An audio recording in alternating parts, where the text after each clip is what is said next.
Magandang umaga po sa kanilang lahat at tayo po ay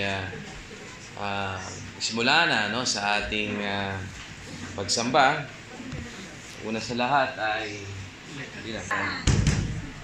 ibig sabihin niyan ay lagyan na natin ng permanent na pangalan. Sige, at bilang pasimula po ay ating announcement, hindi po yung regular na announcement ng ating mapapakinggan. It's a video clip about the upcoming family camp sa April 2. So let's watch the video clip para ma-encourage tayo na maging part nito as much as possible. So panoorin po natin.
Sige, at so napanood nyo yung video clip, pero siguro yung mga dates pa rin tandaan natin, April 2 and 4 4 2026 ay yun po ang 26. Parang nawawala ako sa time zone ko. Wala, parang iba yata time zone. So pasensya na kayo. So, and of course, para sa ating pagbibigayan ay ang paalala sa atin sa 2 Corinthians 9 verses 6 to 7. At ito ang sabi, ito ang ibig ko sabihin, ang nag-aasik ng bahagya ay mag-aani rin ng bahagya. Ang nag-aasik ng sagana ay nag-aani rin ng sagana. Ang bawat isa ay magbigay ayon sa ipinasya ng kanyang puso, hindi mabigat sa kalooban o dala o pangailangan, sapagkat iniibig ng Diyos ang nagbibigay ng masaya. Ang ating pong offering box ay naroon po sa corner part ng ating entrance. At ganun din sa susunod na bahagi. Ating before that ay yun nga, nakita nyo kung saan yung ating pagbibigayan na pupunta. It's a very pleasant ambience ang ating nararanasan ngayon sa ating worship place. Ay malaking bagay po kung nagiging bahagi tayo sa ganitong kaparaanan sa ating gawain. At sa pagsimula ng ating pagsamba ay mahalaga po na paalala ang walang disturbances na gagawin tayo, yung standing during the worship service, and most of all, also, yung ating mga gadgets ay dapat naka-silent mode ito. Hanggat maaari, kung di man off yan, ay naka-silent mode. At walang hindi tayo madidisturb, lalo na hindi yan tawag dito, naririnig pag tinatawag kayo ng inyong anuman sa inyo na mga notifications dyan. So, yun ang ating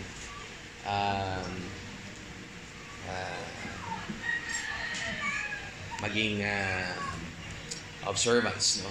At ayon din sa Habakkuk 2:20, ngunit ang Panginoon nasa kanyang templong banal, tumahimik ang buong lupa sa harapan niya. So, napakahalaga na yung silence, observance, proper observance ay ating magawa. No? At with that, ay bako tayo sa ating panalangin. Let us pray. Lord, napakadakila po ninyo sa aming buhay. Napakabuti ninyo, Panginoon. Binigyan nyo kami ng maayos na panahon. Binigyan nyo kami ng magandang araw, sinaglang araw, malamig na panahon. At higit sa lahat, ingatan nyo kami. Binigyan nyo kami ng preservation for the whole week. We've been through lots of perhaps danger or mga uncertainties ng aming buhay. Mga maraming sa bawat araw nakakaharap namin, mga pagsubok, mga tukso. Nakalampas kami rito, Panginoon. At kami narito sa iyong harapan na muli magpapasalamat, magpupuri sa iyo, magluluwalhati sa iyo dahil sa mga biyayang ito ipinagkaloob mo sa amin. Kaya hindi sapat ang aming presensya, kulang ang lahat ng mga bagay na ito para pasalamatan ka. Pero ang aming puso, Panginoon, ay ang maitaas at mapuri ka. Kaya sa buong araw na to, sa maghapon na to, na binukod mo na araw ninyo, araw po ninyo para sambahin ka sa Espiritu at katotohanan, maging buhay sa amin ang iyong presensya, Panginoon. Katagpuin nyo kami, samahan nyo kami, Panginoon, at magpakinabang kami sa pagpapala na iyong ipagkakaloob sa amin sa pamamagitan ng iyong mga salita. Maging matibay, maging buhay ang pangangaral sa amin na aming maririnig mula sa iyong mga salita sa pamamagitan ng iyong mga ngaral na maging luklukan o maging daluyan ng pagpapala, Panginoon. Kaya ihanda ang aming isip, ang aming puso sa aming pag-awit, maging masigla ang aming puso sa pag-awit. Hindi dahil sa lakas ng boses, kung hindi sa pag-unawa na bawat titik nito, na ito ay nagbibigay papuri sa iyo, Panginoon. At alisin nyo ang anumang disturbances sa aming isip na gumugulo, na ang aming isip, ang aming katawan lamang ang naririto, malawala ang aming espiritu, ay tanggalin po ninyo, Panginoon, ito. At sa bawat sandali ng aming pagsamba, ay kayo ang aming mapuri. Salamat po sa pangalan ng aming Preso Kristo. Amen. Tayo po ay babasa muna mula sa aklat ng mga awit, pangkat 75, talata 1 hanggang 11, ay ganito po ang ating mababasa. Sundan ninyo ang aking pagbasa. O magsiparito kayo, tayo'y magsiawit sa Panginoon, tayo'y magkaingay na may kagalakan sa malaking bato na ating kaligtasan. Tayo'y magsiharap sa harapan ng may pagpapasalamat. Tayo'y magkaingay na may kagalakan sa Kanya na may pagpaawitan. Sapagkat ang Panginoon ay dakilang Diyos at dakilang Hari sa lahat ng mga Diyos. At nasa Kanyang kamay ang mga malalim na dako ng lupa. Ang mga kataasan ng bundok ay Kanya rin. Ang dagat ay Kanya at Kanyang ginawa. At ang Kanyang mga kamay ay lumikha ng tuyong lupa. O magsiparito kayo, tayo'y magsisamba at magsiyukod. Tayo'y magsiluhod sa harap ng Panginoon na may lalang sa atin, sapagkat siya'y ating Diyos at tayo'y bayan ng Kanyang pastulan at mga tupa ng Kanyang kamay. Ngayon, kung iyong didinggin ang Kanyang tinig. Talata 8, huwag ninyong pagmamatigasin ang inyong puso, gaya sa Meriba, gaya sa kaarawan ng masa sa ilang. Nang tuksuhin ako ng inyong mga magulang, tinikman ako at nakita ang gawa ko. 40 taong na manglaw ako sa lahing iyon, at aking sinabi, bayan na nagkakamali sa kanilang puso, at hindi naalaman ang aking mga daan. Muling talata, kaya't ako'y sumumpa sa aking puot na sila'y hindi magsisipasok sa aking kapahingahan. At patungkol po rito, tayo po ay bigyan po ng short exhortation ni Brother Chief. Gaya po nung nabanggit na salmista sa atin at ating nabasa na pakinggan, hinikayat niya ang mga tao ng Diyos na umawit ng papuri sa Kanya at ihayag yung kanilang pasasalamat sa Diyos at hinikayat rin niya ang bawat isa na tayo mag-bow down at i-worship ang ating Diyos, ating manlilikha, ang ating Panginoon. Ito yung tinawag niya, kahit na sa bawat isang mananampalataya. Pinakita niya yung napakagila-gilalas na magawa niya doon sa ilang at kung paano niya ginabayan ang kanyang mga tao tungo sa magandang lupa.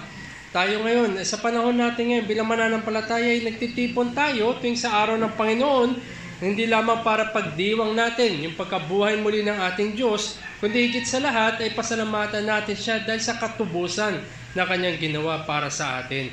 It is the work of redemption that entices us or minumove tayo para magpuri at magpasalamat sa Diyos. At ito nga yung ginagawa natin tuwing tayo narito at tayo may aawit ng mga awit para sa kanyang kadakilahan. Tumayo at awitin po natin, praise to the Lord, the Almighty.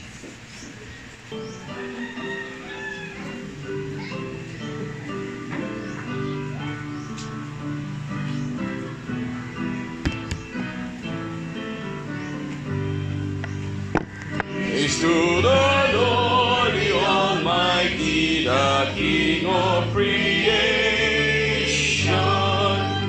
Oh, my soul, praise for your health and salvation. All ye who read, now to his temple draw near. Join me in glad praise to the Lord, who o'er all things so wondrously reigneth, shelters thee under his wings, he so gently sustaineth. Hast thou not seen how thy desires will be, wanted in what he ordained? Praise to the Lord, who doth prosper thy work and defend thee. Surely his goodness and mercy daily attend thee. Under a new what the Almighty will do, if with his love he be friend. Praise to the Lord, who in marvelous wisdom hath made thee. Deck thee with health and with loving and guided and steady. How often grief, but not evil really, spreading his wings to our shade. Praise to the Lord, oh let all that is in me adore him. Oh, let earth like when breath come now with praises before him. Let the amen sound from his people again. Let before I we adore him. Amen. Makakaupo na. At para po sa pagbabasa ng salita ng Panginoon, ay iniyaya ko kayo na buksan ang inyong mga Biblia sa aklat ng Juan at tayo ay nasa Kabanata 10 na at babasahin natin ang talata 11 hanggang sa huling talata na talata 42. Kung nariyan na po kayo, o 42, ay sundan niyo po ang aking pagbasa. Ganito po ang sinasabi, verse 19, "At muling nagkaroon ng isang pagbabahagi sa gitna ng mga Hudyo dahil sa mga salitang ito. At sinabi ng marami sa kanila, mayroon siyang demonyo at siya'y nauulol. Bakit ninyo siya pakikinggan?" Sinasabi ng mga iba, hindi sa inaalihan ng demonyo ang mga sabing ito. Maaring bagang ang demonyo ay makapagdilat ng mga mata ng bulak at niyaoy kapistahan ng pagkatalaga sa Jerusalem. Noong taginaw at naglalakad si Jesus sa templo, sa portiko ni Solomon, nilibot nga niya o siya ng mga Hudyo at sa kanya'y sinabi, "Hanggang kailan mo ba pag-aalinlanganin kami? Kung ikaw ay ang Kristo, ay sabihin mong maliwanag sa amin." Sinagot sila ni Jesus, "Sinasabi ko sa inyo at hindi kayo nagsisampalataya. Ang mga gawang ginagawa ko sa pangalan ng aking Ama ay siyang nagpapatotoo sa akin. Tatapwat hindi kayo nagsisampalataya sapagkat hindi kayo sa aking mga tupa. Dinirinig ng aking mga tupa ang aking tinig at sila'y aking nakikilala at sila'y nagsisusunod sa akin. At sila'y binibigyan ko," talata 28, ay ganito, napakagandang talata nito, "At siya binibigyan ko ng walang hanggang buhay. At kailanman hindi sila malilipol at hindi sila aagawin ng sinuman sa aking kamay. Ang aking Ama na sa kanila ay nagbigay sa akin ay lalong dakila sa lahat at hindi sila maaagaw ni numan sa kamay ng Ama. Ako at ang Ama ay isa." Nagsidampot uli ng mga bato ang mga Hudyo upang siya'y batuhin. Sinagot sila ni Jesus, "Maraming mabubuting gawa na mula sa Ama na ipinakita ko sa inyo. Alis sa mga gawang yaon ang ibinabato ninyo sa akin." Sinagot siya ng mga Hudyo, "Hindi dahil sa mga mabuting gawa ay binabato ka namin, kundi sa pamamusong at sapagkat ikaw, bagaman ikaw ay tao, ay nagpapakunwari kang Diyos." Sinagot sila ni Jesus, "Hindi baga nasusulat sa iyong kautusan, aking sinabi, kayo'y mga Diyos. Kung tinatawag niyang mga Diyos, yaong mga dinatna ng salita ng Diyos at hindi mangyayaring sirain ang kasulatan, sinasabi pa ganinyo tungkol sa Kanya na pinabanal ng Ama at sinugo sa sanlibutan, ikaw ay namumusong sapagkat sinasabi ko, ako at ang Diyos, ako ang anak ng Diyos. Kung hindi ko ginagawa ang mga gawa ng aking Ama, ay huwag ninyo akong sampalatayanan. Tatapat kung ginagawa ko ang mga yaon, kahit hindi ako kayo magsisampalataya sa akin, ay magsisampalataya kayo sa mga gawa upang maalaman ninyo at mapaunawa na ang Ama ay nasa akin at ako ay nasa Ama." Muling pinagsikapan nilang siya'y hulihin at siya'y tumakas sa kanilang mga kamay. Talata 40, "At siya'y muling naparoon sa dako paroon ng Jordan, sa dako ng unay pinagbautismuhan ni Juan, at siya'y tumira doon. At marami mga nagsiparoon sa kanya at kanilang sinabi, katotohanan si Juan ay hindi gumagawa ng tanda. Ngunit lahat ng mga bagay na sinalita ni Juan tungkol sa taong ito ay totoo." Uling talata, "At marami ang mga nagsisampalataya sa kanya roon." Muli, pakinggan po natin si Bar Giro para sa maliit maikling exhortation.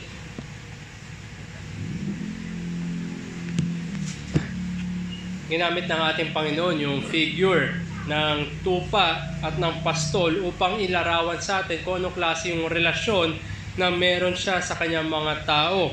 Not only are His people listening, hindi lamang sila nakikinig, ngunit higit sa lahat, sila ay sumusunod sa ating Panginoon. Sabi nga ng ating Panginoon, "They are my sheep and they hear my voice and follow me and obey me." So hindi lamang sapat na napapakinggan, kundi sumusunod ang mga totoong tupa ng Panginoon Kristo. At ganitong klaseng pagpapastol nga ang nagbibigay sa mga tupa ng katiyakan, fullest assurance, sapagkat naririnig nila ang boses o tinig ng kanilang pastol at ito rin ay napapakita sa kanilang pagsunod.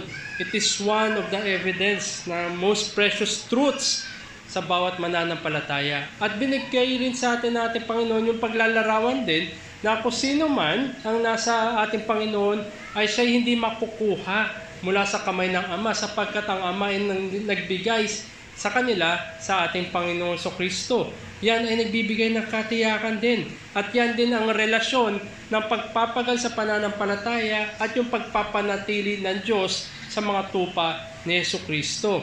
The relationship between perseverance of the saints and the preservation of God. Ang mga tupa ay nagpapagal sapagkat sila ay pinreserve ng Diyos. Walang iniisa man na makakuha mula sa kamay ng Diyos. No one can snatch them from Christ as they were given to Him by the Father. And no one can remove them from the love of Christ, for He died for them.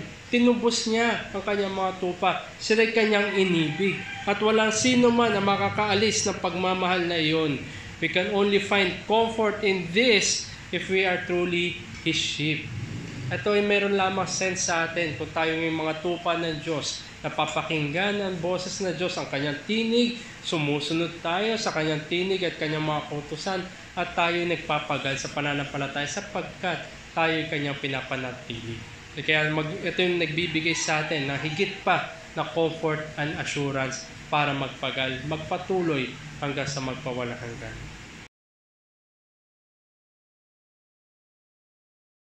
Muling tumayo, awitin po natin In Christ Alone.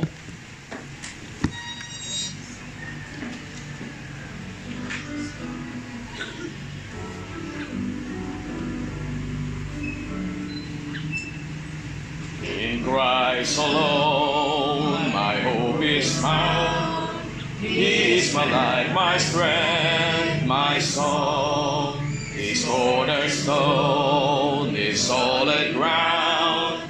Fear to the fiercest drought and storm.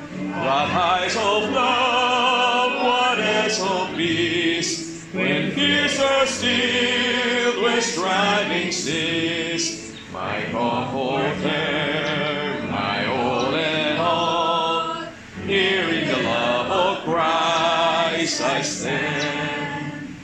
In Christ alone, who took on flesh, fullness of God in helpless faith, this keep of love and righteousness, scorned by the ones He came to save. Till on the cross as Jesus died, the wrath of God was satisfied. For every sin on Him was laid. Here in the death of Christ I live. There in the ground His body lay, light of the world by darkness slain. Then bursting forth in glorious day, up from the grave He rose again. And as He stands in victory, His curses lost His grip on me. For I am His and He is mine, bought with the precious blood of Christ. No guilt and life, no fear and death, this is the power of Christ in me. From life's first cry to final breath, Jesus commands my destiny. No power of hell, no scheme of man can ever pluck me from His hand. Till He returns, so calls me home. Here in the power of Christ I stand. Tayo manalangin, tunay nga po, Panginoon. Sa Panginoong Kristo lamang kami umaasa. Sa pamamagitan ng Panginoong Jesucristo lamang kami nagkaroon ng buhay na walang hanggan. Kaya kami nagpapasalamat sa kabutihang ito na ipinagkaloob niyo sa amin, sa kaligtasan ng aming kaluluwa, na kami ay maging mananampalataya ng aming Panginoon Jesucristo. Kaya sa pagkakataong ito, Panginoon, pupuri kami, sasamba sa iyo, itataas ang iyong pangalan, at luluwalhatiin ka sa maghapon na ito sa lahat sandali ng aming buhay, at aming isusuko ang aming buhay sa iyo patuloy, Panginoon. At sa pakikinig ng iyong mga salita, ay busugin mo kami. Palakasin mo ang aming kaluluwa, ang aming espiritu, Panginoon, na palaging humaharap sa maraming trials, sa maraming pagsubok, at walang ibang inaasahan dito kundi ang iyong salita lamang. Kaya maging mabisa ang pangangaral sa aming kalagitnaan at patuloy namin itong magamit sa araw-araw naming buhay. At kayo patuloy na magbago sa aming buhay, Panginoon. Dalhin niyo kami sa pagpapakumbaba at kabanalan at maging kawangis kami sa bandang huli ng aming Panginoon sa Kristo doon sa kaluwalhatian.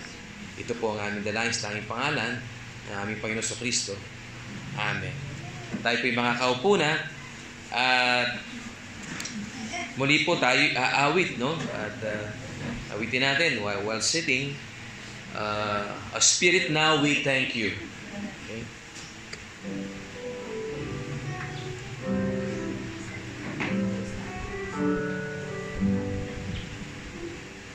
Oh Spirit, now we thank you for giving us your word. Please bless His proclamation, the truths that we have heard. In medicine and for us, and cause us to obey. Shine out the light of Scripture on all we do and say. Great are the of the Scriptures, in beauty you have made, as worth to shine in glory, that cannot fail or fade. In poetry and proverbs, true narrative and line, in prophecy and history, God's truth is splendor shines.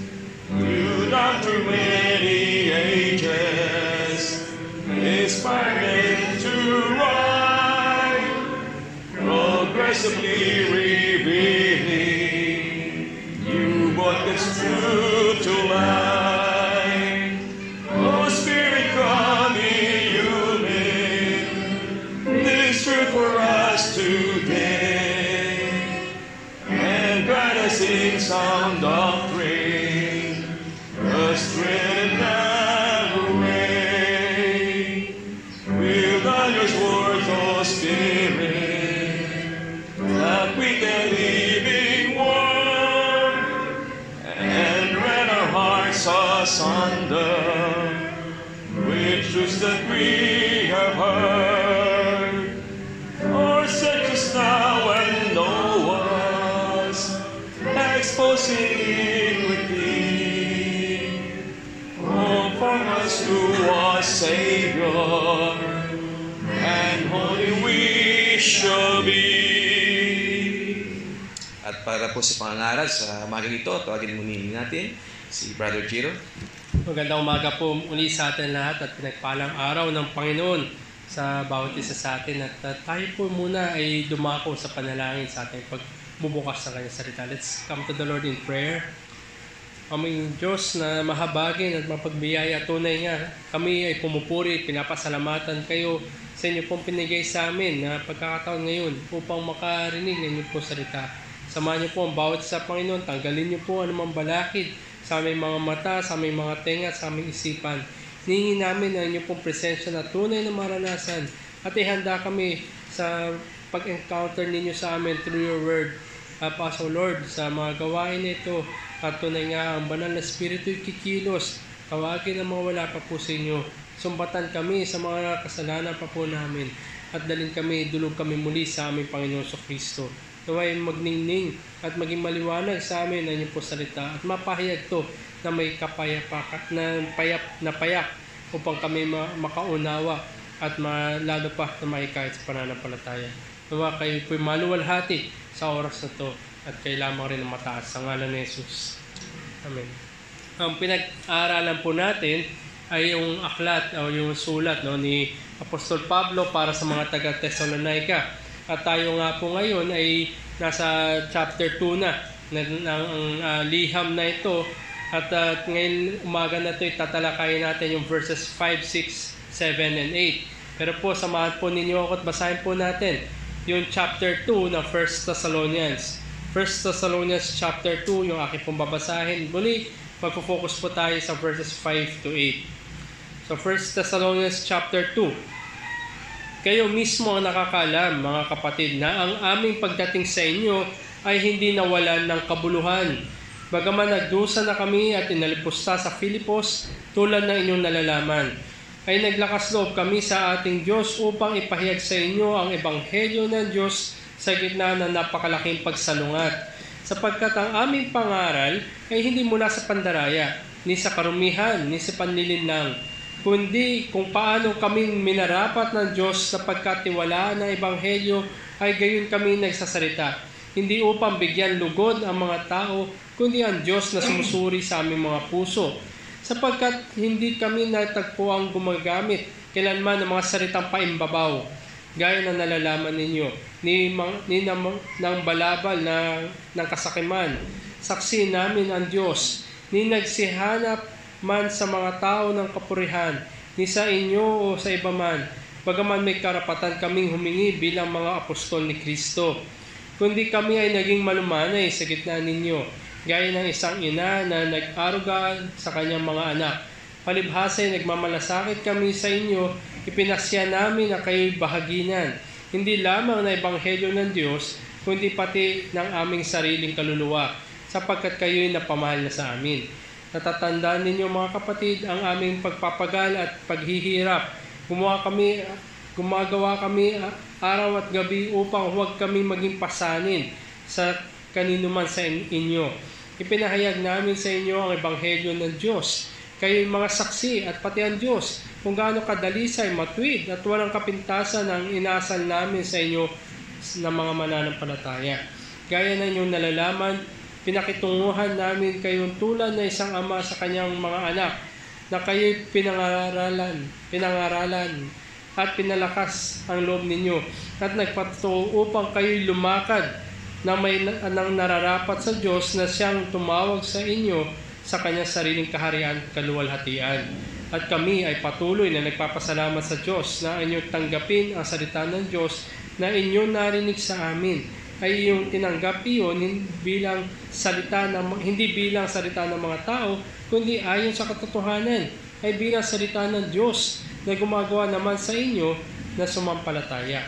Sapagkat kayo mga kapatid ay naging kagatulad ng mga iglesia ng Diyos kay Kristo Jesus na nasa Judea, sapagkat nagdusa din naman kayo ng mga gayong bagay mula sa inyong sariling mga kababayan, gaya naman nila sa mga Hudyo. Sila ang pumatay sa Panginoon Jesus at mga propeta, at kami ay kanilang pinalayas. Sila ay hindi nagbigay lugod sa Diyos at sinalungat ang lahat ng mga tao. At pinagbawalan kami magsalita sa mga hentil upang maligtas sa mga ito. Kaya't kanilang pinupunong lagi ang kanilang mga kasalanan. Ngunit dumating sa kanila ang poot ng Diyos hanggang sa katapusan. Ngunit kami mga kapatid, na nahiwalay sa inyo na maikling panahon, sa katawan, hindi sa puso, ay lalong higit na nananabik na makita kayo ng mukhaan. Sapagkat nais namin pumunta sa inyo, lalo na akong si Pablo, na paulit-ulit na nais makabalik, ngunit hinadlangan kami ni Satanas. Sapagkat ano ang aming pag-asa o kagalakan o putong ng kapurihan sa harapan ng Panginoon Jesus sa kanyang pagdating? Hindi ba kayo? Sapagkat kayo ang aming kaluwalhatian at kagalakan. At nabanggit nga kanina ay magpo-focus tayo dito sa verses 5 to 8. Pinresenta ni Apostol Pablo yung kanilang mga karanasan bago sila dumating sa sa Thessalonica. Ito nga'y matatagpuan natin sa mga gawa, chapter 16, Acts 16 and 17. Naroon yung kanilang mga experiences bago sila dumating ngayon sa gawi dito sa Thessalonica. Naroon yung intense suffering at yung public humility o shaming na kanilang napagdaanan doon. At nakaranas sila na hindi lamang na physical na aspeto, kundi naroon din yung pagpipigil upang sila maging magandang patutuo ng Ebanghelyo. Pero ganun pa man, sa likod ng mga paghihirap na kanilang pinagdaanan, lalo pa nagningning ang kanilang patutuo. So makita natin, bagamat hindi maganda o negative na connotation para sa ating suffering, pero ito ay naging useful tool para sa witnessing nila for the gospel. At ang kanilang tapat na ministeryo doon sa Thessalonica ay masabi nga natin na not in vain, sapagkat ito'y totoong nagbunga na napakaraming pinagpala ang ministeryo nila doon sa Thessalonica. They have declared the word of God, both with boldness in God and for the purpose of pleasing God. Nilinaw nga ni Apostol Pablo na hindi sila pumunta roon para kunin o hingin o planuhan o pamatamo pagpupuri mula sa mga tao, kundi ang kanilang layunin ay payak upang luwalhatiin ang Diyos. At kinontrans o dinifferentiate ni Apostol Pablo ang kanilang sarili laban doon sa mga ibang, sabi natin, mga bayaran na nangangaral o nagtuturo dahil gusto lamang ng gain. Sila yung mga tao nagpi-please ng bawat isa upang makuha yung palakpak ng mga tao. Ngunit hindi ganito ang totoong mga ministro. Hindi ganito sila Apostol Pablo. Ang kanilang tanging layunin ay para luwalhatiin ang Diyos. At dito ay pinagpatuloy ni Apostol Pablo na himukin yung mga mananampalataya sa Thessalonica. In-emphasize niya ngayon sa kanila na to them the clear motives and pleasing manner, how true and faithful ministry is in the sight of God. Pinapakita ngayon ng Apostol Pablo yung kanilang totoong malinaw, maliwanag na motibo, walang hidden agenda, at yung kanilang pamamaraan ng pamumuhay para luwalhatiin ang Diyos. At sa ganitong paraan, malinaw na motibo at ang mga pamumuhay na maliwanag na patutuo ng tapat ang ministeryo, sa ganitong paraan, tanging ang Diyos lamang ang nabibigay ng kaluwalhatian. Hindi yung kanilang sarili at hindi nila kinukuha mula sa tao. Kaya ang mensahe ko po sa atin sa umaga na ito, sa pagpapatuloy natin ng pagtanaw natin ng patutuo at tapat ng ministeryo sa liwanag ng pamumuhay sa pagbabalik ni Jesucristo. Faithful ministry requires ministers to defend not only the message proclaimed, but also be clearly motivated in a loving manner. Kinakailangan na tapat na ministeryo ang mga ministro na pinagtatanggol hindi lamang ang mensahe na pinapahayag, kundi ito dapat may malinaw na motibasyon ng pagmamahal. Love yung motivation sa ministry, hindi anumang gain. Kaya maging maliwanag sa atin, lahat ng ministeryo ay dapat gampanan at na may tungkulin sa mapagmahal o pagmamahal na pamamaraan. In many opportunities, people are not persuaded or convinced by what they are hearing. Kahit sabihin natin, yung kanilang narinig ay totoo, hindi ito magiging epektibo kung hindi ito ginawa sa loving manner. Ito ay katotohanan, general truth naman ito. Sabihin natin, kahit totoo naman siya sabi niya, pero ang ginamit niya maanghang na salita. Sabihin natin, pabalbal na yung dating. Ay kahit gaano makatotoo yung kanya sinasabi, ay nawawalan ito ng timbang. Bagamat totoo yung kanya sinasabi, yung pinagsasabihan niya lalo pa napapalayo sa kanya. Instead na ilapit, bagamat katotohanan yun, ay dahil sa pamamaraan na ilalayo yung mga tao. This is primarily because of that dubious, either yung motibo ng speaker, baka mamaya gusto lang niya patunayan na siya'y tama. O baka mamaya gusto niya ipatunayan naman na mali talaga yung isa. Pero ang kanyang motibo ba ay may pagmamahal. At yung manner na kanyang delivery ba ay balot ng pagmamahal. When it comes to motive and manner in the ministry, there are those who have clear motives and gentle in ways, but sincerely wrong. Maraming ganun. Maraming malumanay magsalita. Maraming sabihin natin, very gentle yung pamamaraan. Pero mali naman yung sinasabi. Kaya napakahalaga sa lahat ng ministeryo. And you can also testify kahit sa pakikipag-usap sa pang-araw-araw na dapat ay tama, totoo yung sinasabi at tama rin yung pamamaraan. Ganito yung pinapakita ngayon ni Apostol Pablo. Ang motibo ng bawat ministro, lalo na sa kapahayagan ng katotohanan, ay dapat maliwanag, malinaw. Motibasyon ay pagmamahal. The motivation is love. So makita natin dito sa mga teksto natin pagbubulay-bulay sa umaga na ito, sa verses 5 and 6, nandoon yung clear motive in the ministry. At sa verses 7 and 8 naman, doon makikita the loving manner in ministry. So the clear motive and the loving manner. Maliwanag na motibo at mapagmahal o pagmamahal na pamamaraan. Sabi dito sa verse 4, sinabi niya na kanilang motibasyon ay hindi upang bigyan lugod ang mga tao, kundi ang Diyos na sumusuri sa aming puso. Not to please man, but to please God. So from the get-go, nilinaw ni Apostol Pablo na kanilang ministeryo ay para bigyan ng kaluguran ang Diyos. Hindi para kunin ang palakpak ng mga tao. Paul's ministry is clear that they are not into it to please themselves and the crowd. And one sure way to please everyone is through flattery. Kung ibinibigay mo yung mga gustong mapakinggan ng mga tao, kung ang motibasyon mo ay kunin yung loob ng mga tao, ibigay mo sa kanila yung gusto nilang marinig. Pero hindi ganito yung motibasyon nila Apostol Pablo. Sabi nga niya dito sa verse 5, sapagkat hindi kami natagpuang gumagamit kailanman ng mga salitang paimbabaw, gaya ng nalalaman ninyo. Hindi yung mga salita na gusto marinig. Hindi yung mga salita na to please yung mga tao na iyon.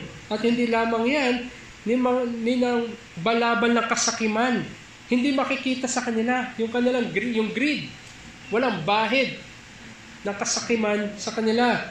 Saksi namin ng Diyos, sabi nila Apostol Pablo dito.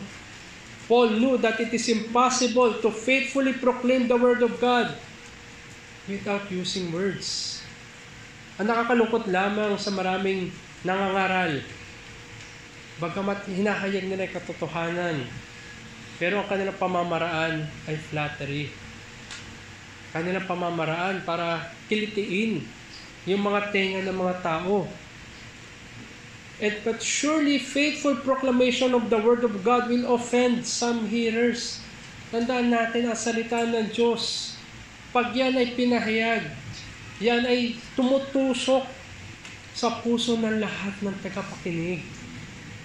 Sapagkat yan ay double-edged sword. Yan ay umaabot sa pinakamalalim na bastion, na kastilyo ng tao. At ang matatagpuan dyan, ikukomprontahin ay kasalanan. Ang salita ng Diyos ay kumukompronta sa kasalanan ng mga makasalanan.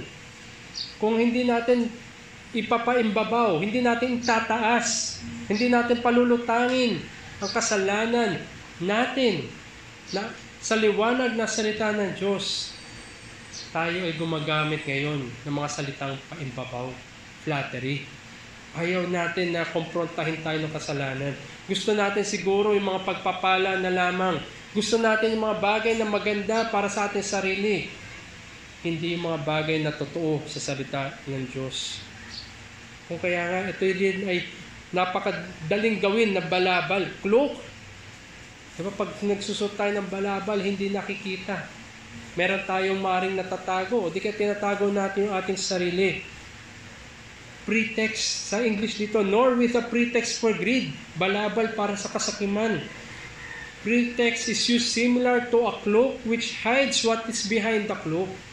Maraming mga ngaral na bagamat katotohanan yung kanilang pinapahayag, pero sa likod ng balabal nila, nandun yung kasakiman.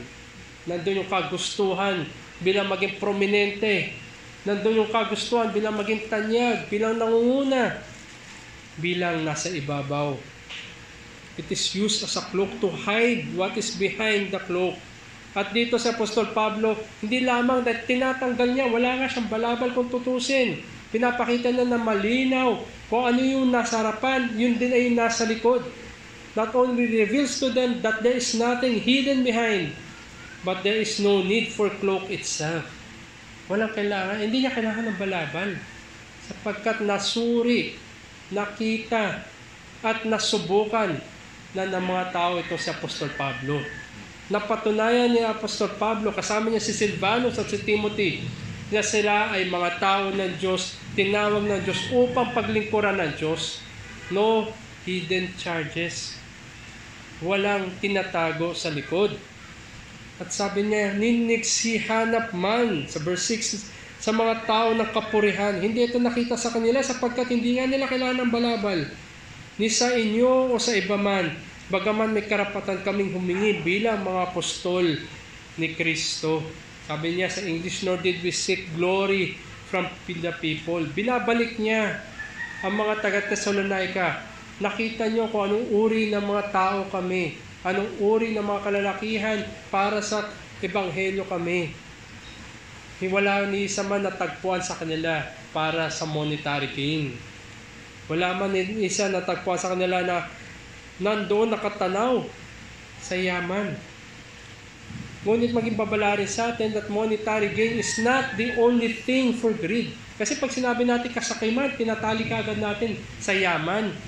Maraming sakim na hindi dahil o hindi para sa kayamanan. Maraming sakim para sa ibang bagay. Maraming yung atensyon ng mga tao. Maraming na doon yung motivasyon nila para maging silang tanyag. Di bali na hindi yumaman, basta sikat. Basta pinag-uusapan. Basta bukang bibig ng mga tao. Ngunit pinakita ni Apostol Pablo dito sa mga taga-Thessalonica na crystal clear yung kanilang motibo na hindi para sa anuman katanyagan, kayamanan, kapangyarihan, kundi sila'y naglilingkod para sa Diyos, para effective yung ministry nila ng gospel. Ito may kaakibat ng kanilang pamumuhay. Walang tinatago. There's that clear motive in their ministry. Kaya nga ang punto dito ay makita natin na ang katapatan sa ministeryo, faithfulness in ministry, involves not peddling the word of God for any gain or personal glory. Ang tapat na ministeryo ay hindi natin nilalako yung salita ng Diyos. Dahil oras na pinedal o nilako natin ang salita ng Diyos, nandun tayo whereafter doon sa kapalit niyan. Handa natin, di ba nakikita natin sa siguro, may mga nagkakariton, nagtutulak na kariton, naglalako ng mga kalakal, bote dyaryo. Hindi naman sila interesado doon sa mismong bote, kundi they are looking forward doon sa kapalit ng bote. Ganon din sa mga ministro, sa mga nangangaral, nagtuturo ng salita ng Diyos. Dapat matagpuan ang ating interes ay doon sa salita ng Diyos at yung magiging epekto natin sa pinagpapangaralan natin, pinapahayagan natin. Hindi para sa anumang gain na meron. Hindi para yumaman. Hindi po pangkabuhayan showcase ang salita ng Diyos. But the word of God must be faithfully proclaimed. At kakibat ito yung clear motive ng bawat ministers. Not for any gain and not for personal glory. Ang niluluwalhati sa salita ng Diyos ay ang Diyos lamang. Hindi po para sa atin. Yan ay pagnanakaw na ng kaluwalhatian ng Diyos. Ano ang sabi ng Diyos? My glory I do not share to anyone, for I am a jealous God. Sa oras na sinubukan mong kunin na kaluwalhatian, maaaring ito'y kaluwalhatian na sinasabi ng mga tao sa iyo, yan ay kasalanan na may kahatulan. Sa Lumang Tipan, pinapaalalahanan ni Moises ang mga Israelita patungkol sa demands ng Diyos. Kung maalala natin, sa Deuteronomy 29 and 30, meron doon 2 bundok na sumisigaw pa yung mga tao na sumpain kami kung sinuway namin ang salita ng Diyos. At doon sa kabilang bundok naman, sumisigaw sila ng mga pagpapala pag sinunod ng Diyos. So ito yung context nun. Ang mga propeta ng Diyos sa Lumang Tipan, sila rin ay nagpaalala sa mga tao ng Diyos Di ba meron kayong sinumpaan na susundin nyo yung Diyos? At dahil hindi nyo sinunod ng Diyos, ang sumpa ng Diyos ay nasa inyo. Si Hesus Kristo, ganun din naman. Wala naman kung tutusin. Parang same lang. Pinalalahanan niya yung bayan ng Diyos na sinabi nyo na kayo'y susunod sa Diyos, na kayo dapat na matagpuan tapat sa Diyos. Ngunit ang sumpa ng Diyos ay nasa inyo. So ito'y paulit-ulit na pagpapaalala. At yung mga apostol din, yung panahon na namatay na ating Panginoon, siya'y nabuhay mulit, nasa langit na. Ang mga apostol, ganito rin yung pinaalalahanan sa mga tao ng Diyos. At ito rin yung salita para sa atin sa panahon natin ngayon. Pinapaalalahanan tayo sa pamamagitan na nangangaral o nagtuturo na salita ng Diyos ay ang pagtawag dapat sa mga tao ng Diyos upang maging tapat sa Kanya at sumunod. Kung tayo ngay binago ng Diyos, tayo dapat sumusunod sa Diyos. Ngunit ang Kanyang salita ay pagpapaalala sa atin ng kahatulan sa kasalanan. At pagturo natin sa mga tao patungo sa kay Hesus Kristo muli. We delivered the very same message. Kung titignan natin, progressive, nag-evolve, dumadami, lumalawak hanggang sa final. Pero ang salita natin na pinapangaral ay yun din yung salita na dinala before. Wala tayong bagong sasabihin. Dapat nga matagpuan pa tayo ng tapat sa salita ng Diyos. We must keep in mind that there is always a mixed bag sa tagapakinig. Sa lahat na nakikinig, sa lahat ng pagtitipon at lahat ng kongregasyon, naroon ang mga tao ng Diyos at kasama yung mga tao ng mundo. Naway, parati maging malinaw yan sa atin sa mga bilang mga nagtuturo na salita ng Diyos. And when the Word of God is faithfully proclaimed, maaaring ang iba ay very enthusiastic na makinig, maniwala, manampalataya. And there are those for whom the gospel is judgment. Mula pa ng simula hanggang sa panahon natin ngayon, ganoon parati. Tuwing pinapahayag ang salita ng Diyos, ang isa ay pinapalambot, ang isa ay pinatitigas.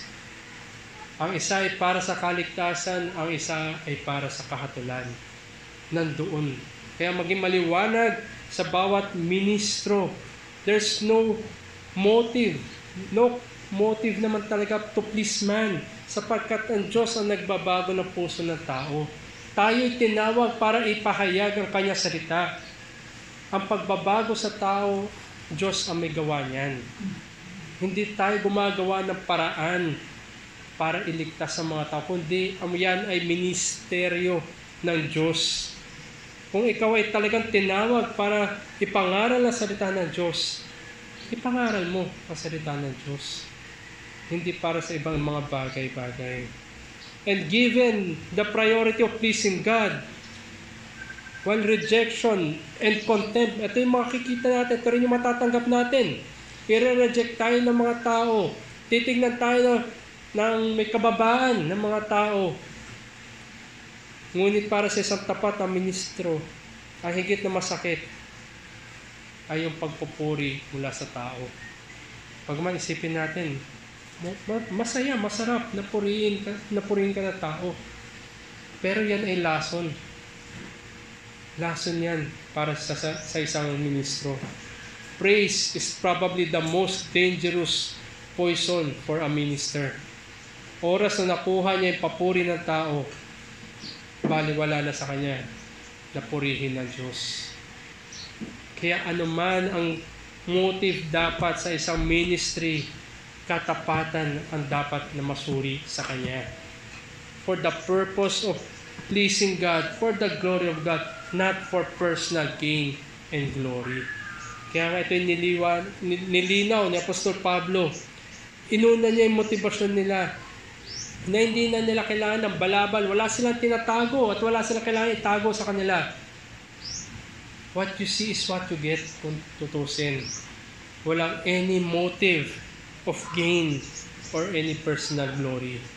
Nawa, ito rin yung makita sa bawat nangunguna at nagtuturo sa saan man lugar. Walang tinatagong ibang agenda. Maaaring siguro pamilyar ang karamihan sa atin dun sa Eiffel Tower. Dun sa Paris. Isa po itong tanyag na monument. Tourist attraction, kumbaga. Ang gumawa niyan si Alexander Gustave Eiffel. At ito nga yung pinakatanyag na kanyang masterpiece, yung Eiffel Tower. And his contribution to building also, hindi lamang Eiffel Tower, ginawa na ito ni Gustave, kundi pati yung Statue of Liberty. Siya rin yung may gawa niyan. So makita natin na very skilled itong tao na ito. Pinagpala sa ganung larangan.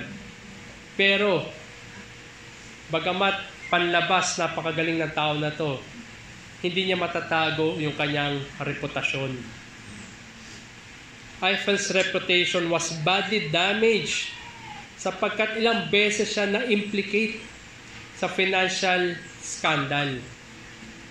Bagamat napakagaling, napakahusay, humulma, gumawa ng statue, ng structures, pero yung kanyang mismo, yung kanyang structure, yung kanyang reputasyon ay sirang-sira. He was found guilty on the charge of misuse of funds. He was fined 20,000 francs. Sa panahon natin ngayon, $121,000 and also sentenced to 2 years in prison. Ano man yung kaganda ng iyong gawa panlabas, kung ang reputasyon naman ng tao na ito ay hindi na kailanman mahuhulma pabalik, yun ang mangingibabaw sa kanya. Bagamat sa panahon natin ngayon, yung mga tao namamangha sa gawa niya, pero alam niya sa kanya sarili at hindi matatanggal sa kasaysayan na ang tao na ito ay may hindi magandang reputasyon. Ganito rin ang mga ministro. Gaano man kaganda, mabulaklak ang iyong sinasabi, ang iyong pangangaral, pero sa oras na ang iyong reputasyon na ang hindi naging malinaw, mababaliwala na rin ang iyong buong ministry. Ito yung pinapakita ni Apostol Pablo. Malinaw ang kanilang motibasyon. Malinaw ang kanilang reputasyon.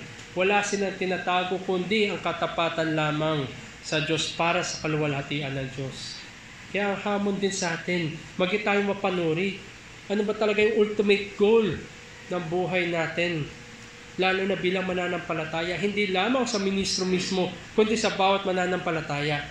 Yan ba ay kaluwalhatiin ang Diyos?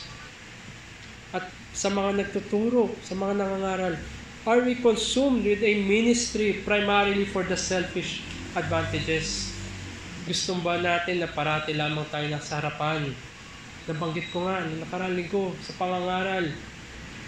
Ang pangangaral, pagtuturo, kailangan na stage presence kasi ikaw yung nasa harapan. Pero ang layunin mo ba ay always present in the stage? Kung ganun ang iyong layunin, kung yun ay iyong kagustuhan, yan ay makasarili, yan ay kasakiman, at yan ay kasalanan. Let us be known nothing but redeemed servants for our Redeemer. Yun naway makilala tayo doon, na tayo mga makasalanan na tinubos upang luwalhatiin ang ating Diyos. Ang mga pastor at mga pastol, they should conduct themselves with obvious concern for the well-being of the sheep and serve cheerfully despite any poor compensations.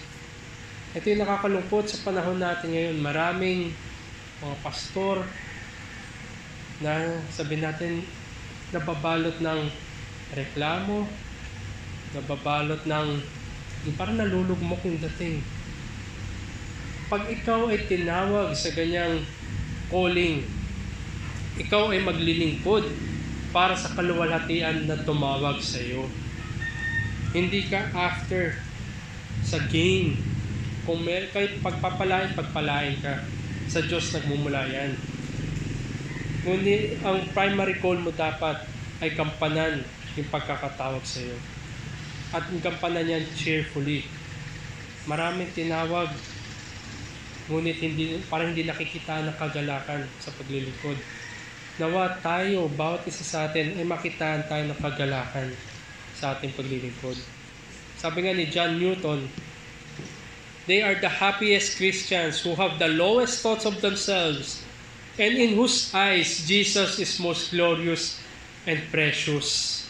Kung tayo ngay mga totoong mananampalataya na tinubos ng Diyos, most glorious and most precious sa atin ng ating Panginoon. Di bali na yung ibang mga bagay, basta nasa atin si Kristo. At kung nasa atin si Kristo, nandun yung kagalakan natin. Yun ngayon ang magiging motibo natin sa paglilingkod. So why would we seek glory from men when we had the greatest glory anyone could have, our Lord and Savior? Maaari kung ikaw ay nangangaral o nag-minister na sa ministry ka na wala kang kagalakan, na maaari siguro kung ang iyong hanap ay kaluwalhatian na pang sarili, baka nga mamaya hindi ka pa na kay Kristo. Sa oras na ikay na kay Kristo, bali yung iba'y susunod na lamang, sapagkat ang pinakamahalaga ay ang kaluwalhatian ng Panginoon. Nawa yun ang motibo natin sa ministry natin. At ang ikalawa, bagamat naway dapat meron tayong clear motive sa ministry natin, makitaan din sa atin yung pagmamahal na pamamaraan, the loving manner. Parating magkaakibat yan. Para maging effective ang ministry, meron tayo dapat clear motive and loving manner. To persevere or preserve the faithfulness of ministry, Paul proclaimed the word of God with boldness in God, with clear and pure motives. And finally, his manner among the Thessalonians. Pinakita niya dito kung paano siya umasta, kumbaga, kung paano siya mamuhay kasama mga taga-Thessalonica. Sabi dito sa verse 7, kundi kami ay naging malumanay sa gitna ninyo, gaya ng isang ina na nag-aruga sa kanyang mga anak. Wala sigurong higit pa na loving illustration na pinakita dito si Apostol Pablo, gaya ng pagmamahal ng isang ina sa kanyang mga anak. Pero kung titingnan natin dito, ang figure na pinapakita ni Apostol ay yung pagmamahal ng isang inahing manok. Nakakita na po ba kayo ng kung paano mag-aruga yung isang inahing manok? Diba yung kanyang mga anak nilalagay niya sa likod niya, tinatakpan niya. Kami sa Bulacan, maraming manok. Nakikita nga rin ni Kyle kung paano takpan ng inahing manok. Kung meron nga, sabihin natin, kahit yung tuta na lalapit, tutukain yun ng inahing manok. Ganun niya pinoprotect. Ganun niya inaarugaan yung kanyang mga anak. Ganito rin sa Apostol Pablo. Pinapakita niya kung paano pag-aaruga ng isang ina para sa mga taga-Thessalonica. Not only that Paul was not motivated by gain. Not only Paul was not motivated by vain things. Hindi gaya ng mga huwad ng mga ngaral. Pero nandun din na siya gentle. Lalo-lalo na sa mga mananampalataya. At yung pagmamahal niya, yung gentleness niya, nagtatranslate sa pagmamahal. Ginamit dito ng Apostol Pablo yung exemplified character ng isang nanay. Lalo na ng isang nursing mother. Lalo na ng isang inahing manok. Isa-sacrifice niya kanyang sarili para sa kanyang mga anak. Ganito ang pagmamahal ng isang ina. Tender love. And it parallels to it the attentive care of faithful ministers. Ganito rin yung pagmamahal ng mga tinawag ng Diyos, ng mga tapat na ministro para sa pagmamahal sa kanilang mga tupa. At sinabi rin nga niya sa verse 8, palibhasa'y nagmalasakit kami sa inyo, ipinasya namin kayo'y bahaginan, hindi lamang na ebanghelyo, kundi pati ng aming mga sariling kaluluwa sapagkat kayo napamahal na sa amin. So kung tutusin, parang connected na, nakatali na yung buhay ni Apostol Pablo sa mga taga-Thessalonica. Hindi lang yung ebanghelyo yung kanilang binahagi, kundi yung kaluluwa, a piece of themselves. Kung tutusin, Paul's ministry was not only adorned with prayerfulness and thankfulness, but more so, the sacrificial character is very evident to show his motive. Pagmamahal. Ito yun ang ibabaw na nakita ng mga taga-Thessalonica kay Paul, Silvanus, and Timothy. Pagmamahal yung nakita at nang ibabaw sa kanila na sa ganun ay tunay nga silang naniwala sa mga tao na ito. Walang ibang motibo, maliwanag yung kanilang motibo. At sa pagmamahal, pinakita nila kung anong uri ng tao sila. Hindi sila sakim. Hindi sila para sa palakpak ng tao. kundi ang kanilang ministeryo ay para sa kaluwalhatian lamang ng Diyos. That is why, friends, faithfulness in ministry involves active and visible love and motive. Parating magkasama yan. Gentleness and love. Clear motives for the ministry.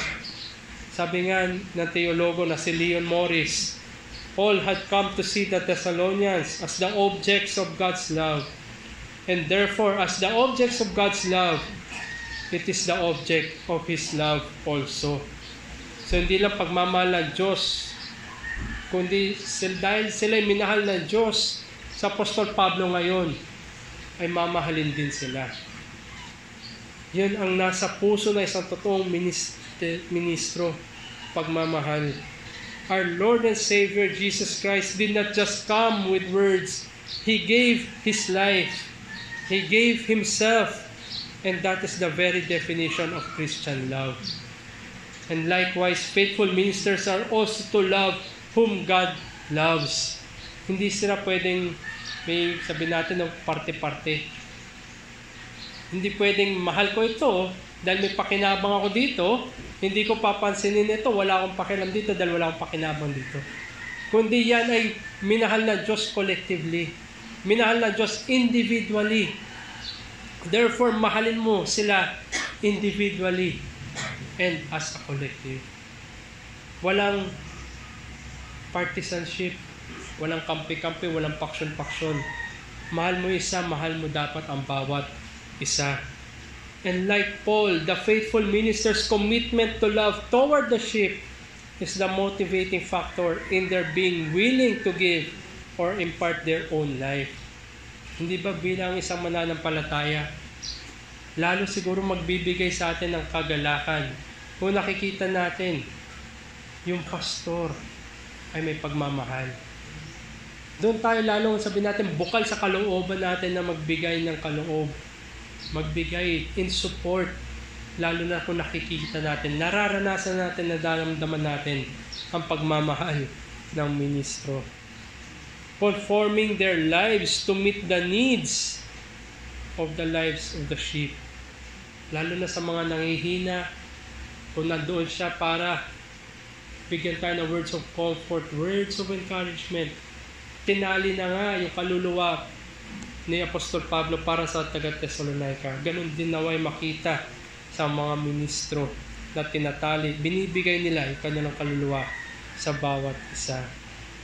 That is why the challenge here, brethren, love will cause a true minister to pour out his life for the spiritual well-being of the church. Just as every Christian is called to make a sacrificial offering of his or her life in service to Christ and His people. Nagmamahalan, in short. Ang mga ministro at yung kanyang pinagministeryohan, nandoon yung pagmamahalan nila. Hindi pwede isang parte lang yung nagmamahal. Kundi yan ay two-way. May pagmamahal at may nagmamahal. All ministers should pray for God to grant in their hearts increasing portion of the great love that Jesus has for every sheep in His flock. Likewise, the congregation should plead to God to hold and sustain faithfulness in their minister for the glory of God. Ang isang ministro ay nananalangin sa Diyos para ibigyan pa, damihan pa yung pagmamahal niya sa kongregasyon. At ang kongregasyon din ay nananalangin pa, lalo pa, na damihan at patibayin pa yung ministro na nasa kanilang harapan. Lahat yan ay para sa kaluwalhatian ng Diyos. And Christians in a local church or congregation need to know one another well enough in order that they can know, pray, and even meet one another's needs. Ganito yung pinakita ni Apostol Pablo. At ito rin yung nakikita sa kanilang pamumuhay doon upang wala nang kailangang itago. Siguro kung hindi sila gano'n na close o walang gano'ng klaseng na build na relation sa mga taga-Thessalonica at sa kila Apostol Pablo, maaaring mas madaling isipin na meron silang tinatago. Pero dahil hindi na nga kailangan ng anumang balabal, walang tinatago sa harap at sa likod, nandun yung kanilang closeness. Alam nila kung anong pangangailangan ng bawat isa. At alam nila kung ano yung kailangan ipanalangin para sa bawat isa. It is for the spiritual well-being of the people at hindi para sa physical well-being of gain. At bilang pagtatapos, nawa nakita natin dito, malinaw yung motibo at na pagmamahal na pamamaraan. Sabi nga ni John MacArthur, biblical love is not chemistry. It is not impulse. It is not emotion. Biblical love is self-sacrifice. And when you love like that, and I love like that, that church will be Christ-like, and the world will know that we belong to God. Kung tayo'y nagmamahalan. Nandun ang pagmamahal sa ministro, at nandun din ang pagmamahalan ng bawat isa. Ito naman yung sabi ng ating Panginoon, love one another so that the world will know that you are my people. Sa pagmamahal. Sa oras na ang pagmamahal natin ay hindi self-sacrificial love, yung tipong isipin natin na unahin yung ating sarili. Sa oras na gano'n yung pagmamahal na sino man ang isa sa atin, yan ay hindi na pagmamahal ng Diyos.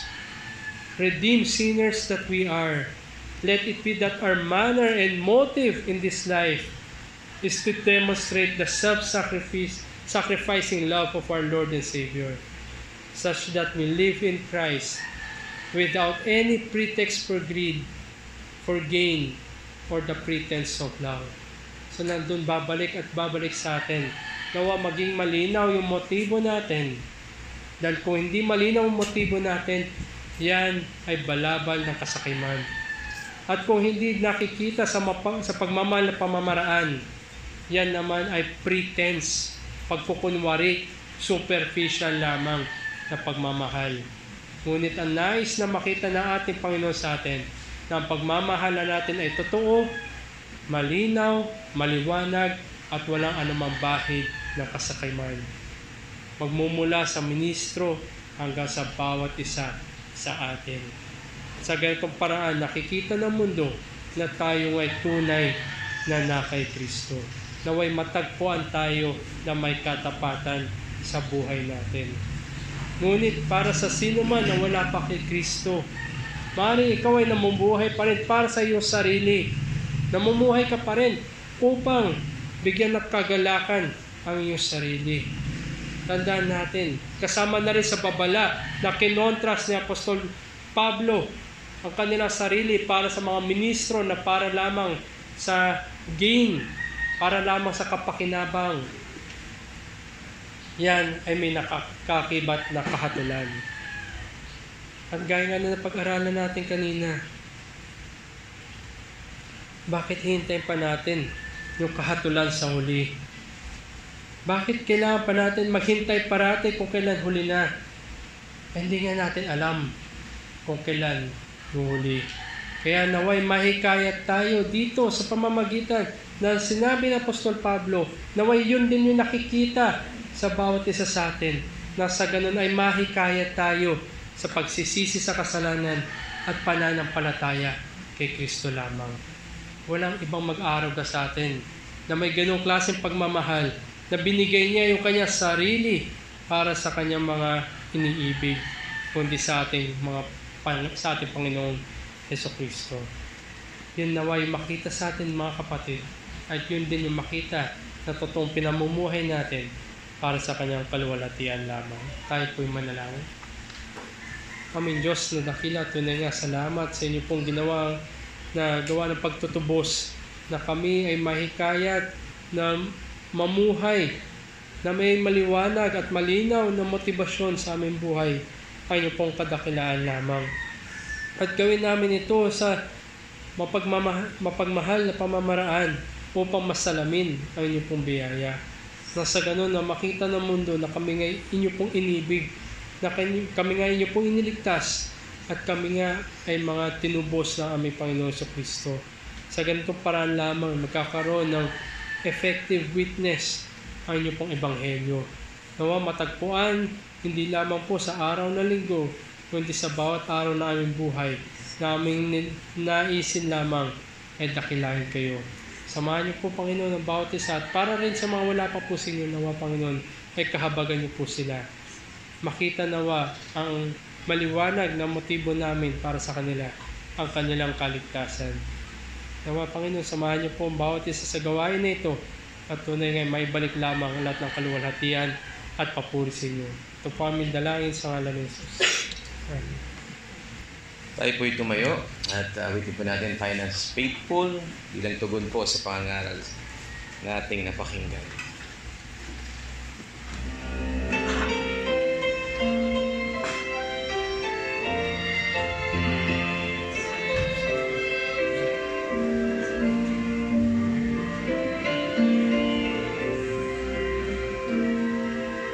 We're pilgrims on the journey of the narrow road, and those who've gone before us light the way, cheering on the faithful, encouraging the weary. Their lives a steering testament to God's sustaining grace. Surrounded by so great a cloud of witnesses, let us run the race that don't for the prize. But as those who've gone before us, let us lead those behind us. Let us heritage of faithfulness pass on to godly life. Oh, may all who come behind us find us faithful. May the fire of our devotion light our way. May the footprints that we lead them to believe, and the lives we live inspire them to obey. Oh, may all who come behind us find us faithful.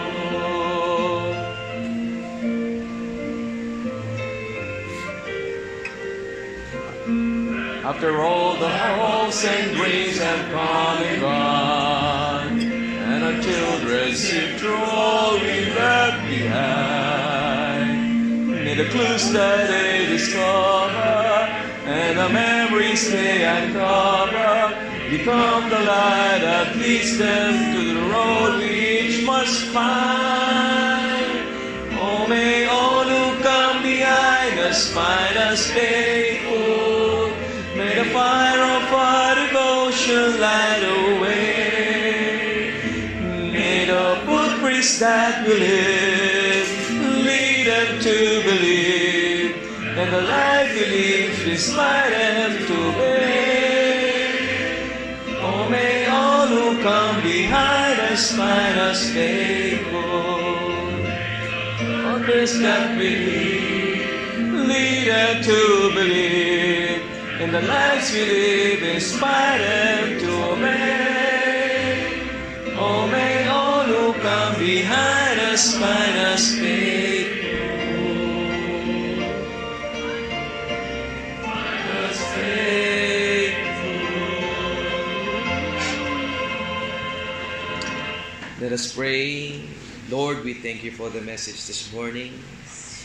Nakita po natin kung ano ang bunga ng isang matapat na mangangaral at matapat na mananampalataya na hindi prompted by gain or ulterior selfish motive, kung hindi ang kagalakan ng Panginoon at kaluwalhatian ang kanilang motibo. Kaya, Panginoon, panatilihin niyo po na kami ay nakatuon sa tapat na pangangaral, sa tapat na pagsunod sa iyo, Panginoon, sa iyong mga salita, maging magandang ihemplo sa pamamagitan ng aming mga gawa, katulad ng mga mananampalataya doon sa Thessalonica, na sila ay kinalinga ng isang tapat na mangangaral, binusog sa pag-aaruga, tulad ng isang inang kumakalinga sa kanilang mga anak. Ang mga ito ay magbubunga ng isang tapat na tagasunod Kaya kami nagpapasalamat, Panginoon, sa mga salitang bumusog sa aming puso. Maging buhay ito sa aming pakikiharap sa araw-araw at magbigay sa amin ng lakas, Panginoon. Ang lahat ng mga bagay na ito ay kayo ang nagpo-provide sa amin ng wisdom sa pagsunod sa iyong mga salita. Kaya nagpapasalamat kami, lumuwalhati sa iyo. Ito po ang aming dalangin sa tanging pangalan ng aming Panginoon Kristo.